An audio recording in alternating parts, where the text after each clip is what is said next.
Hey guys, what's going on? Tyler here, and in today's video, I just want to talk about something, and that is building your own PC in the year 2019, almost 2020. Should you do it?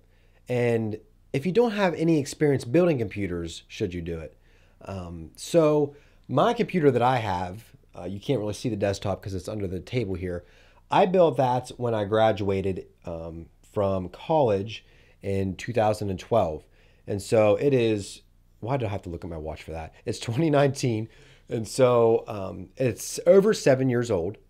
And I'm thinking, do I want to build another computer or do I just want to buy one? I don't think I want to buy a Mac. I do like using Windows. And, there's nothing wrong with Apple and the Macs or MacBook Pros. My wife has a MacBook Pro and I've used it and, I like it. It's just, I prefer using Windows for my editing and just my workflow, and that's just what I'm familiar with. And so, and the really reason I'm starting to think about this is because I had to build a new computer for our church.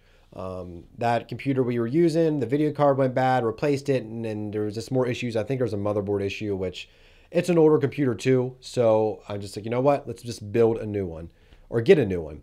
And so I was tossing around, do I want to just buy one or do I want to build one? Do I really want to mess with building one and just taking the time and having to order all the parts and making sure everything works together and just putting it together? Or just want to go to Walmart or Best Buy and just buy one that's already built or an all-in-one or something like that. Just save the hassle. Well, I went ahead and I built my own, but I want to talk about why I did, why I built the one for the church. So one of the biggest reasons for building your own computer is that most of the time there are cost savings.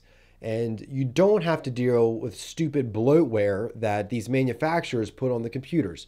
Now, with my Dell XPS that I got, Dell hardly, I don't think there was any bloatware because a lot of times when you buy laptops or desktops, you get stupid things like this special toolbar or this battery meter up on the screen or, this special music player, stuff that you never use that you end up uninstalling on day one anyways. Basically, they are stuff that the manufacturers, the people who assemble the computers like Dell, HP, Lenovo, all that stuff, they get paid by these companies to put their software in their computers. And so that's why they do it.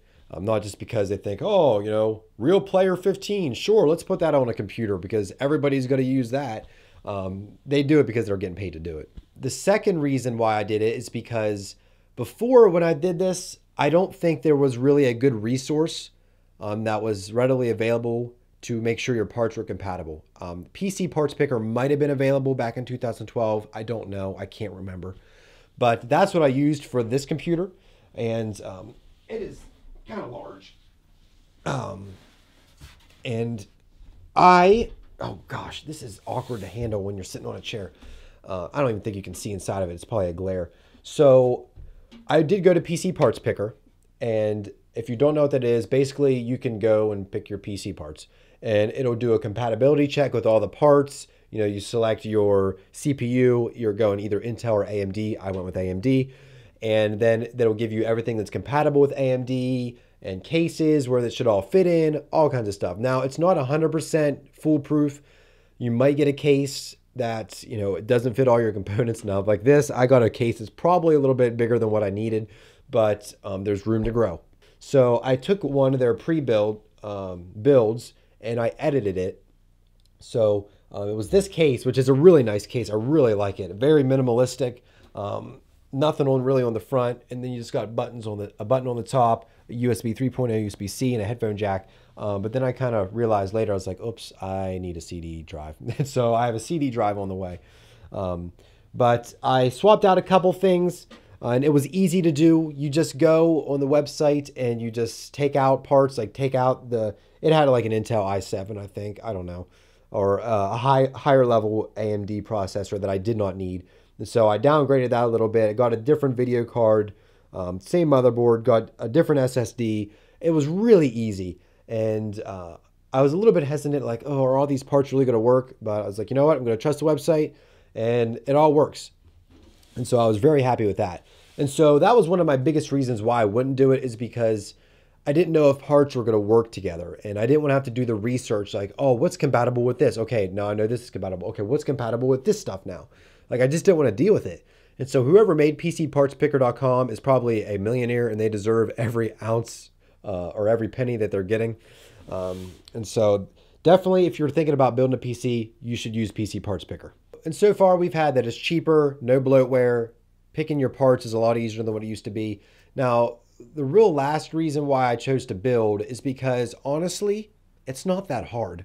And it really didn't take me that long. This took me about 2 hours to do. I struggled with the motherboard a little bit, and that's usually where I always do struggle. I always struggle. I've only built 2 PCs. But I remember the motherboard last time being a little bit of an issue. Sometimes you just got to tweak it a little bit, and you got to be careful too, because you don't need to break anything or break the motherboard in half. But sometimes it's a little bit of a snug fit, and to get the screw holes lined up, the motherboard's what took me the longest. But honestly, a lot of these motherboards are labeled as to what gets plugged into where. And if they aren't, they have manuals that tell you what gets plugged into where. Now, there's a lot of stuff on this motherboard. I don't know what gets plugged into it. There's stuff for RGB, LED. I'm assuming that's for lights and for fans that have lights. But for the most part, they make it pretty foolproof. Like the cables going from the case, like the power button into the motherboard, they have certain pin alignments that do not match any other pin alignments on the motherboard. So you really can't screw it up. You just have to look and see what you're doing and match up one end to the motherboard to the same pattern. And you should have a little bit of a basic knowledge of, this is a SATA cable or this port is connected to this. But it's really easy. And if you are intimidated by the process of actually putting it together, just do a little bit of reading up on it. Do some research, Google some videos on how it's done, a couple PC builds. You can watch my...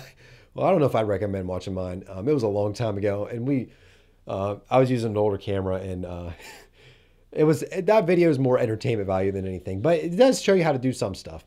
But do some reading. But a lot of these PC parts came with manuals, and they were very descriptive of what needs to be done. How to install the power supply upside down, right side up.